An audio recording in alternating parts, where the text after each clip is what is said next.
गुरुधाम भक्ति मंदिर की। गुरुधाम जैसा कोई धाम नहीं, जगत गुरु कृपालु जैसा कोई नाम नहीं। आज संपूर्ण विश्व में हमारे प्रिय गुरुवर जो अनंत गुणों की खान है, उनकी गुणावली का बखान असंभव ही है। बहुत कम शब्दों में काशी विद्वत परिषद ने सन 1957 में, आप में से अधिकतर लोगों ने इतिहास पढ़ा होगा श्री महाराज जी के जीवन चरित्र का, अथवा सुना होगा कि उनको श्रीमद् पदवाक्य प्रमाण पारावारीण वेद मार्ग प्रतिष्ठापनाचार्य निखिल दर्शन समन्वयाचार्य सनातन वैदिक धर्म प्रतिष्ठापन सत्संप्रदाय परमाचार्य भक्ति योग रसावतार भगवत अनंत श्री विभूषित जगत गुरु 1008 स्वामी श्री कृपालु जी महाराज कहकर संबोधित किया। यानी जगत गुरु उत्तम की विशेष उपाधि से तो उनको सम्मानित किया ही 5वें जगत गुरु के रूप में, किंतु साथ ही ये विशेषण उनके व्यक्तित्व के विषय में बताए उन्होंने उनका प्रवचन सुनकर। तो आज उनको संपूर्ण विश्व नमन कर रहा है। हर विद्वान, हर भक्त, हर महारसिक उनके प्रवचनों को सुनकर, उनके संकीर्तन रस में डूबकर अपने आप को भूरी भाग्य मान रहा है कि हमारे भारत में इस प्रकार के व्यक्तित्व का अवतरण हुआ। और भारत में भी उत्तर प्रदेश के भी एक जिले प्रतापगढ़ के भी एक छोटे से ग्राम मनगढ़, जो कि आज श्री कृपालु धाम मनगढ़ के नाम से विश्व के मानस पटल पर उभर आया है। जो छोटा सा एक ग्राम था जहां कच्ची सड़कें थी, खेत और खलियान थे, आज वहां एक शहर की तरह वो विकसित हो गया है। वो छोटा सा गांव किस प्रकार से विकास हुआ,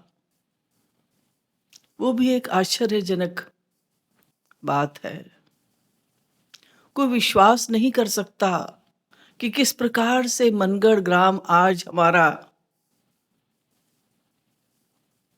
एक शहर के रूप में परिवर्तित हो गया है, और कितनी तेजी से विकास आज भी हो रहा है।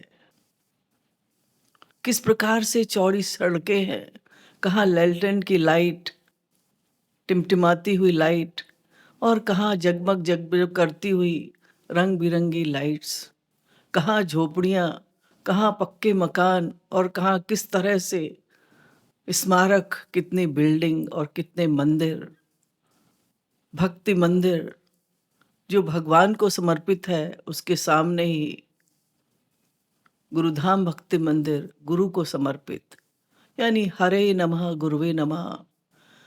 तो ऐसा है वो स्थान जहाँ के कण कण में श्री महाराज जी की स्मृतियां आज भी समाहित हैं। वहाँ का हर कण ऐसा लगता है, हर रजकण श्री महाराज जी की लीलाओं का साक्षी है। उनकी जन्मस्थली तो है ही, लीला स्थली भी है। अनंत लीलाएं उन्होंने की हैं, अनंत संकीर्तनों की रचना की है, अनंत पदों को गाया है, और जिस पद को गाया है उसकी लीला को मानो उन्होंने वहीं प्रकट कर दिया, और वो लीला आज भी वहां पर समाहित है। यानी श्री राधा कृष्ण की अनंत लीलाएं यहाँ पर समाहित हैं इस गुरुधाम में। ब्रजमंडल यहीं समाया है गुरुधाम में। सब धामन वारो वृंदावन पे, वृंदावन हूँ गुरुधाम पे वारो। तो उनकी जन्म स्थली भी, लीला स्थली भी और लौकिक मर्यादा को निभाते हुए, यद्यपि वो कहीं गए नहीं, फिर भी लौकिक मर्यादा को निभाते हुए लीला संवरण स्थली भी यही श्री कृपालु धाम मनगढ़, जहाँ ये साधना शिविर आयोजित हो रहा है। और आज प्रथम दिन है इस साधना शिविर का, जो सन 1966 से चल रहा है। श्री महाराज जी ने जगत गुरु बनने के पश्चात, यानी सन 1957 से पहले, यद्यपि उन्होंने भक्ति आंदोलन प्रारंभ कर दिया था, लेकिन जगत गुरु बनने के पश्चात तो उन्होंने धुआंधार भक्ति योग का प्रचार और प्रसार किया। जन जन में जाकर, गली गली में जाकर, मीलों मीलों पैदल की यात्रा कर कर, कभी किसी वाहन के साथ, कभी किसी वाहन में, यहाँ तक कि साइकिल पर भी वो गए, रिक्शा में बैठकर भी गए, बैलगाड़ी में भी गए, ट्रैक्टर में भी गए। क्या कहा जाए उनके विषय में, किस प्रकार से उनकी जो ये यात्रा है वो त्याग, समर्पण और कठिन परिश्रम की एक यात्रा है। सर समर्पण कर दिया उन्होंने। तो जगह जगह घूमकर जब उन्होंने तत्व ज्ञान देना प्रारंभ किया, उसके पश्चात ये आवश्यकता हुई कि जो वास्तविक रस है, जो सर्वोच्च क्लास का रस है, उस माधुर्य भाव के लिए भी जीवों को प्रेरित करते हुए उनको अधिकारी बनाना है उस महारास का, जो अधिकारी जीवों को श्री राधा कृष्ण ने प्रदान किया शरद पूर्णिमा के दिन, जो उनका प्राकट्य दिन भी है।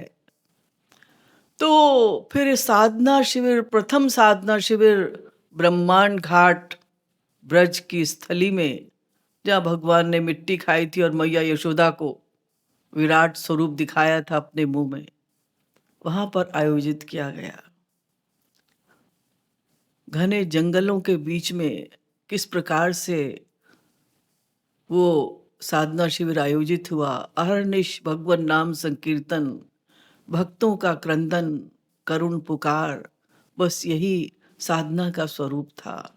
न किसी को भोजन की चिंता थी, न किसी को रहने की चिंता थी, वहीं पेड़ों के बीच में सो जाते थे। और किस प्रकार से गुरुवर खटखट खटखट करते हुए उस समय लकड़ी की खड़ाऊं पहनते थे वो, और उनका स्वरूप सहस्रों सूर्यों के समान चमकता हुआ। तो वो 1964 में हुआ। पश्चात श्री महाराज जी ने निश्चय किया कि कोई एक स्थान ऐसा होना चाहिए जहां हर वर्ष ये साधना शिविर आयोजित किया जा सके। तो सन 1966 से महाराज जी की जो पैतृक संपत्ति थी, उसी को उन्होंने एक ट्रस्ट बनाकर वो हम लोगों के कल्याण के लिए ये साधना भवन बनाया, जो प्रथम साधना भवन था। उसके पश्चात फिर सत्संग भवन और भक्ति भवन, जिसमें आज से साधना प्रारंभ हो रही है। तो सन 1966 से साधना शिविर दिव्य धाम मनगढ़ में आयोजित होने लगा। 1 महीने का साधना शिविर दशहरे से कार्तिक पूर्णिमा तक, जो आज भी चल रहा है उसी प्रकार से। यानी 58 वर्षों से हर वर्ष इस साधना शिविर का आयोजन होता है। 96 तक, 1996 तक साधना शिविर साधना भवन में आयोजित किया गया। पश्चात सत्संग भवन, फिर भक्तों की संख्या बढ़ती चली गई, जिज्ञासियों की संख्या बढ़ती चली गई। कोई और छोर नहीं था, चारों ओर भीड़ भीड़ भीड़ नजर आती थी। तो भक्ति भवन श्री महाराज जी ने बनवाया हम लोगों के लिए। ये भी उनकी करुणा देखिएगा, कृपा देखिएगा। जो काम हम लोगों को करना था वो उन्होंने स्वयं किया, हम लोगों को साधना का लाभ मिल सके, वो भी एसी भवन, हम लोगों की कंडीशन देखते हुए कि हम किस प्रकार से श्री राधा कृष्ण में मन लगाएं। तो ये साधना का इतिहास मैंने बहुत संक्षेप में बताया। साधना शिविर के विषय में आप लोगों ने सुना ही कि किस प्रकार से सुबह से शाम तक ये प्रयास किया जाता है कि किसी भी प्रकार से हमारा मन संसार से हटकर भगवान में लगे, चाहे वो संकीर्तन के द्वारा, चाहे सांस्कृतिक कार्यक्रमों के द्वारा, चाहे परिक्रमा के द्वारा, चाहे अभिषेक के द्वारा, चाहे पिकनिक के द्वारा, किसी भी माध्यम से महाराज जी ने अनेक उपाय अपनाए और वही हमारी तीनों दीदी अपनाकर हमें भगवत क्षेत्र में आगे बढ़ा रही हैं। तो जैसे श्रोताओं की पृष्ठभूमि को तैयार करने के लिए जो वेद शास्त्र सम्मत महाराज जी का ज्ञान है, एक एक वाक्य, एक एक शब्द उनका वेद शास्त्र सम्मत है। चाहे वो प्रवचन हो, चाहे उनका संकीर्तन हो, संकीर्तन जो उन्होंने बनाया उसमें भी तत्व ज्ञान भर दिया पूरी तरह से। तो जो भी प्रवचन श्री महाराज जी ने दिया, श्रोताओं की पृष्ठभूमि को तैयार करने के लिए कि वो उनके वेद शास्त्र सम्मत ज्ञान का जो बीज है वो उनकी भूमि में जा सके, उनकी मनोभूमि में जाकर प्रेम का अंकुर पैदा कर सके। तो वो उन्होंने प्रारंभ किया, भजो गिरिधर गोविंद गोपाला। ये आप लोगों ने सुना होगा, ये एक पहचान है श्री महाराज जी की। कहीं भी ये संकीर्तन सुनाई देता है तो तुरंत उनकी अनंत स्मृतियां सामने आ जाती हैं, उनके प्रवचन सामने आ जाते हैं। यहाँ ये वही हमारे श्री महाराज जी का ही प्रवचन है, हमारे श्री महाराज जी का ही प्रवचन है, या उनके किसी फॉलोअर का प्रवचन हो रहा है, यानी किसी प्रचारक का प्रवचन हो रहा है। और ये तो प्रवचन में उन्होंने किया, लेकिन साधना जो प्रारंभ होती थी साधना भवन में, वो हरे राम महामंत्र के द्वारा, हरे राम संकीर्तन घंटों घंटों उन्होंने कराया है। और दिनचर्या का प्रारंभ, साधना शिविर का प्रारंभ इसी हरे राम संकीर्तन के द्वारा होता था, जो कली संतरणो उपनिषद का मंत्र है। ये किसी का बनाया हुआ मंत्र नहीं है, किसी महात्मा ने नहीं लिखा, किसी संत ने नहीं लिखा। आजकल तो लोग अपने आप ही भजन बनाते रहते हैं, फिल्मी राग पर भी भजन बना देते हैं और फिर वो रत जगा इत्यादि जो भी कुछ होता है। लेकिन ये जो हरे राम का मंत्र है, ये कली संतरणो उपनिषद का मंत्र है। उपनिषद वेद के उत्तर भाग हैं। तो इस मंत्र के बोलने में कोई कायदा कानून नहीं है। अन्य जो वेद मंत्र हैं उसमें बड़े कायदे कानून होते हैं। स्वर अगर उसमें बदल जाए, अक्षर वही, मंत्र वही, लेकिन स्वर अगर बदल जाए तो अर्थ का अनर्थ हो जाता है। लेकिन इस मंत्र के बोलने में कोई कायदा कानून नहीं है। ये संकीर्तन के रूप में हम कर सकते हैं इस मंत्र का कीर्तन।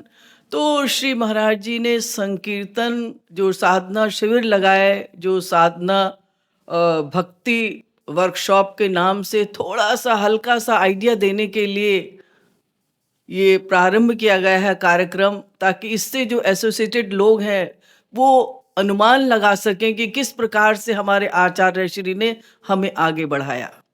तो साधना शिविर का प्रारंभ श्री महाराज जी द्वारा इस हरे राम संकीर्तन के गान से ही होता था। आधा घंटा, पौन घंटा स्वयं मृदंग बजाते हुए इस संकीर्तन को कराते थे।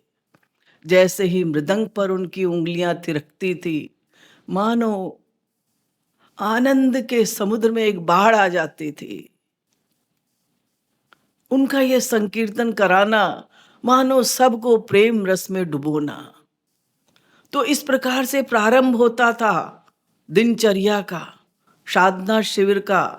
तो प्रारंभ में महाराज जी ये संकीर्तन कराते कराते कितनी बार भावस्थ अवस्था में भी चले जाते थे, जो वीडियो के माध्यम से आप लोगों ने अनेक बार देखा होगा। किस प्रकार से सात्विक भाव अश्रु प्रवाहित होना, नेत्रों से निरंतर अश्रु प्रवाहित होना, चेहरे का रंग बदल जाना, कंठ अवरुद्ध हो जाना, मूर्छित होकर गिर जाना, प्रलय, कंप, अट्टहास, चित्कार, ये सब महाराज जी का स्वरूप होता था कितनी ही बार। और 6-6 महीना भी इसका अखंड कीर्तन श्री महाराज जी ने कराया है। मऊ में महाराज जी ने 6 महीना इसका गोपाल मंदिर में संकीर्तन कराया। फिर 1-1 महीना, 2-2 महीना भी निरंतर इस संकीर्तन को कराया गया, हरे राम संकीर्तन को। नर्मदा नदी की घटना भी आप लोगों ने सुनी होगी कि किस प्रकार से 11 दिन का अखंड संकीर्तन चल रहा था यह हरे राम, और बाढ़ आती चली गई। बहुत से बाबाओं ने जो आसपास के थे, श्री महाराज जी की अवस्था उस समय बहुत ही कम थी, लड़के की तरह ही थे, तो परमहंस उनको कहकर संबोधित करते थे। तो लोगों ने कहा ये डुबा देगा सबको, लेकिन वो मंत्र का ऐसा प्रभाव था, यानी मंत्र कहना नहीं चाहिए, भक्ति रस का ऐसा प्रभाव था, महाराज जी की पर्सनैलिटी का ऐसा प्रभाव था कि वो बाढ़ वहां तक नहीं आ सकी। तो मेरे कहने का तात्पर्य ये है कि साधना शिविर में महाराज जी ने हरे राम संकीर्तन से प्रारंभ कराया है। धीरे धीरे धीरे जब लोगों की चित्तवृत्ति बदलती चली गई और कलयुग का प्रभाव बढ़ता चला गया, तब उन्हें ये आवश्यकता महसूस हुई कि भाई केवल हरे राम का संकीर्तन कराने से इन लोगों का मन नहीं लगेगा, क्योंकि कलयुग का प्रभाव है। तब उन्होंने नए नए नए नए संकीर्तन, असंख्य संकीर्तन बना दिए कि हम पूरे जीवन भर गाते रहें तो भी वो समाप्त नहीं होगा। राधा गोविंद गीत, श्यामा श्याम गीत और प्रेम रस मदिरा तो ऐसी मदिरा है कि पीते जाओ, उसका कभी अंत नहीं होगा, जिसमें 1008 पद हैं। ब्रज रस माधुरी, युगल शतक, युगल रस, असंख्य कीर्तन उन्होंने बना दिए। राधा त्रयोदशी, कृष्ण द्वादशी, जिसमें श्री राधा कृष्ण के पूरे रूप ध्यान का वर्णन है, उनका सांगोपांग वर्णन है, किस प्रकार से उनके नेत्रों का वर्णन है, कैसे उनके आभूषणों का वर्णन है, कैसे उनके श्रृंगार का वर्णन है, वो हर अंग का उसमें वर्णन उन्होंने किया है। श्री राधा त्रयोदशी, श्री कृष्ण द्वादशी, फिर युगल शतक, युगल रस, युगल माधुरी, यानी ये इस तरह के ग्रंथ श्री महाराज जी ने बना दिए संकीर्तन संबंधी, कि हरे राम संकीर्तन में अगर मन नहीं लगता बहुत से साधकों का, तो फिर ठीक है, नए नए कीर्तन गाइएगा, लेकिन इस संकीर्तन में जो रस भरा हुआ है उसकी अनुभूति हमें क्यों नहीं होती। 3 शब्द हैं इसमें, हरे राम कृष्ण, तीनों शब्दों का एक ही अर्थ है, तीनों पर्यायवाची हैं। राधा गोविंद गीत के अंत में श्री महाराज जी ने यही लिखा है, हरे राम मंत्र कह गोविंद राधे, हरि राम कृष्ण एक है बता दे। हरे राम कृष्ण तीनों एक ही हैं। हरति योगी नाम चेतांसी इति हरि, रमन्ते योगनोस्मित इति रामः, कर्षति परमहंसा नाम चेतांसी इति कृष्णः। यानी हरि राम का भी नाम है, हरि कृष्ण का भी नाम है, कृष्ण राम का भी नाम है, राम कृष्ण का भी नाम है, वो सब एक ही है। अनंत नाम रूपा है, भगवान के अनंत नाम है, अनंत रूप है। तो ये संकीर्तन करते समय बहुत से साधकों को ये समस्या होती है कि भाई हम तो श्री कृष्ण की भक्ति करते हैं तो राम कहेंगे तो फिर हमारे रूप ध्यान में गड़बड़ हो जाएगी, या हरि बोलेंगे तो गड़बड़ हो जाएगी। वो सब एक ही है, राम कहो कृष्ण कहो, जो भी रूप ध्यान आप कर लीजिएगा, वो नाम कुछ भी लीजिएगा, रूप ध्यान आप कुछ भी कर सकते हैं। और फिर श्री महाराज जी ने तो इसको बहुत स्पष्ट रूप से, बहुत विस्तार से अपने प्रवचनों में समझाया है कि राम और कृष्ण में भेद नहीं मानना। जो राम और कृष्ण में भेद मानता है वो बहुत बड़ा नाम अपराध करता है, चाहे वो धनुष्मान हाथ में ले ले, चाहे मुरली हाथ में ले ले, वो एक ही बात है। तुलसीदास जी जब वृंदावन गए तो श्री राधा कृष्ण एक दूसरे के गले में हाथ डाले हुए वो मूर्ति यानी वो छवि को उनको दर्शन हुए, तो उन्होंने कहा नहीं नहीं, कहा कहूँ छवि आज की भले भने हो नाथ, तुलसी मस्तक तव नवे धनुष बाण लो हाथ। वृंदावन वासियों ने उपहास किया, आना पड़ा ना हमारे श्याम के पास, तुम्हारे राम से तुम्हें कुछ नहीं मिला। तब तुलसीदास जी ने ये बोला, तुरंत श्याम राम बन गए। सारे वृंदावन वासी देखते रह गए, मुरली गायब हो गई और वो धनुष्मान हाथ में आ गया। तो तुलसीदास जी ने ये लिखा, ये बहुत से लोग तर्क देते हैं ऐसा उन्होंने लिखा, इसका मतलब राम और कृष्ण में अंतर है। अरे वो दास्य भाव के भक्त थे, एक दास को स्वामी के कमरे में जाने का अधिकार नहीं है, इसलिए उन्होंने कहा। तो ये रहस्य हम लोग नहीं समझ सकते। छोटा सा कन्हैया मैया से जिद कर रहा है, मैया कहानी सुना दे, मैया कहानी सुना दे। मैया ने कहानी कहना प्रारंभ किया। एक राजा दशरथ थे, उनके 4 बेटे थे। बड़े बेटे को वनवास जाना पड़ा, साथ में लक्ष्मण भी गए, सीता भी गई। वहां एक राक्षस, मैया ये बोलती चली जा रही है, वहां एक राक्षस रावण सीता का हरण करके ले जाने लगा। जैसे ही कन्हैया ने ये सुना, लक्ष्मण मेरा धनुष्मान कहाँ है? मैया ने कहा, अरे क्या हुआ, कोई भूत आ गया, क्या हुआ? ओहो, ये तो मैं पहली मूवी का डायलॉग बोल गया, अब तो ये दूसरी मूवी चल रही है। तो यानी भगवान अनंत अवतारों के रूप में अपना नाम रूप लीला गुणधाम छोड़कर जाते हैं, जिसका सहारा लेकर हम भगवत मार्ग में आगे बढ़ सकते हैं। और वही हम अरे श्री आचार्य श्री ने भी किया। यद्यपि उनका सनातन स्वरूप है, वो आज भी हमारे साथ हैं, लेकिन हम लोगों के लाभ के लिए अपना नाम रूप लीला गुणधाम छोड़कर गए हैं, जिसका सहारा लेकर आज हम लोग आगे बढ़ रहे हैं। चाहे वो गुरुधाम भक्ति धाम है, चाहे वो वृंदावन है प्रेम मंदिर, चाहे वो रंगीली महल कीर्ति मंदिर है, ये सारे वो नाम और अनंत लीलाएं हैं उनकी, जो वीडियो के माध्यम से हम लोग देख रहे हैं और उसका चिंतन मनन कर रहे हैं। उनका देखना, उनका मुस्कुराना, उनका हंसना, उनका चलना, उनका भक्तों के साथ हास परिहास, अपने हाथों से प्रसाद बांटना, महफिल में उनके साथ बैठना, उनके साथ घूमना, ये सब आज हमारे रूप ध्यान का विषय है। तो इस संकीर्तन के माध्यम से हरे राम जो संकीर्तन है, वो बड़े बड़े परमहंसों के चित्त को भी आकर्षित कर लेता है, खींच लेता है। यानी इस मंत्र में सगुण साकार भगवान की विशेषता बताई गई है कि निर्गुण निर्विशेष निराकार ब्रह्म में जो लीन ज्ञानी है या योगी हैं, उनके भी चित्त को आकर्षित कर लेता है सगुण साकार भगवान। तभी तो जनक जी की सभा में, जो कि विदेह परम विरागी, लेकिन इनहि विलोकत अति अनुरागा, बर बस ब्रह्म सुख ही मन त्यागा। वो छूट गया, उनका सुख ब्रह्मानंद छूट गया। ऐसे ही सनक सनंदन सनातन इत्यादि जब वैकुंठ लोग गए, तो भगवान के चरणों पर रखी हुई तुलसी, तस्यारविंद नयनस्य पदारविंद किंजल कमिश्र तुलसी मकरंद वायु। वो तुलसी की मकरंद वायु उनके नासिका में गई और वो बोल उठे, कामं भव सर्वजिनैः निर्येषु नस्या चेतो लिबध्य जिनुते पदयो रमेत। हमें नरक में वास दे दो भले ही, किंतु हमारा मन तुम्हारे चरणों में अनुरक्त रहे।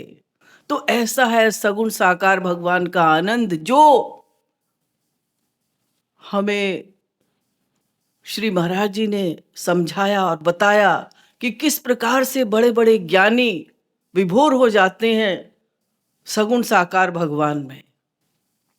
लेकिन हमारा मन क्यों नहीं खिंचता?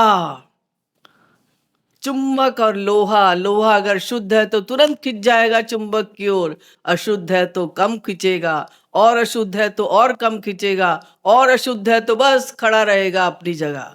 तो अनंत जन्मों का हमारा ये गंदा मन है। कोई इसमें वॉशिंग मशीन या कोई सोप तो है नहीं, डिटर्जेंट सोप की उसमें अंतःकरण को रखो और साफ हो जाएगा। तो हमारा मन इसलिए नहीं खिंचता कि हमारा मन गंदा है।